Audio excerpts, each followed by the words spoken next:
why do people like gaming so much? Because obviously we have, it's similar to obviously people getting stuck in their phones, I feel like, and all the flashy lights and so on and so forth that's grabbing your attention out of the real life and day to day. Yeah. Because let's be honest, half the people listening to this podcast probably grew up and most of their time was spent outside riding their bikes, throwing a ball, kicking the footy, going for a surf, whatever. Yep.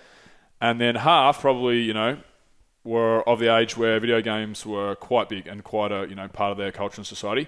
Why is it so big? Why is it growing so fast? What is the attraction scientifically? Why are people so drawn to it? I think for esports specifically, one of the great things is that it's a participatory sport. Yeah. So when the AFL Grand Final is on, I don't see a lot of my friends, even the ones that like AFL, going and signing up for the local footy club, going and even kicking the footy necessarily. My partner's family, they've been Sydney Swans fans since the Swans were a Melbourne team, so intergenerational. Yep. Yet none of them play footy, not even casually. And the only time I've ever seen them kick a footy, which was on the AFL Grand Final this year, because it was really shit. So we all left in the third quarter to go kick the footy instead of watching the rest of it because it was a big whitewash. Yeah. But besides that, they don't. However, when the Intel Extreme Masters tournament in Sydney happens, which is at Kerr Arena, which they sell 12,000 tickets, it's an international tournament series with an Australian stop.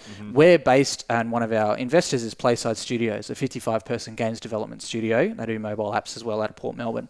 And looking around, you can see the people stop playing whatever game they're playing at that period of time and then start playing Counter-Strike in the lead up to that tournament for a month, 2 months. They get caught up in the hype. They get interested.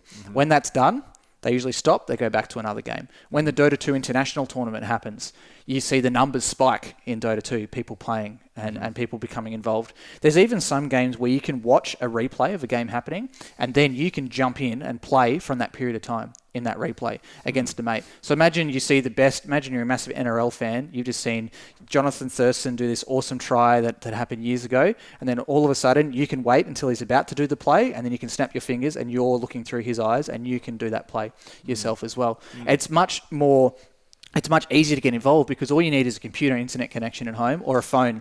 You don't need to get 16 people together to play footy. You don't need a ground. You don't need the weather to be good. You don't need to drive to the you don't need to drive to the facility either. Easily accessible, that's for sure. Yeah. That Jonathan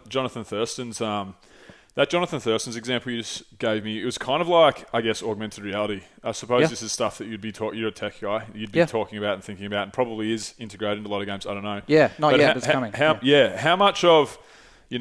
How much of this buzz that people get is because it's kind of like molding their experience with their reality? Are we at that stage with augmented reality, with virtual reality and so forth? Or Not yet, but it will be in the future. I tried out this game called IB Cricket the other day. And they've basically got a VR cricket game that's in support with 3 IPL teams in India.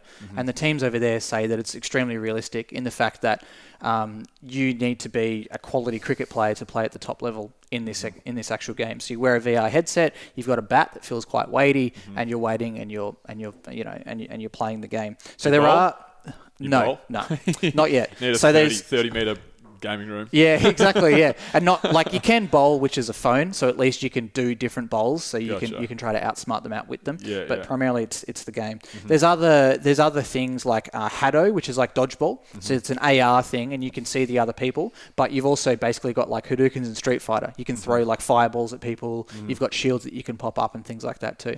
So there are these things that are starting to come into the space. But I think that that's a massive future. I mean, cycling esports is massive now too, because you don't need to travel somewhere. You can do all of the qualifier series from home, find the best players, and then you can put them in person to cycle. And it's just as hard as cycling in real life, because besides the wind resistance, you've still got the resistance of the bike, and you've still got all the physicality that go into it as well.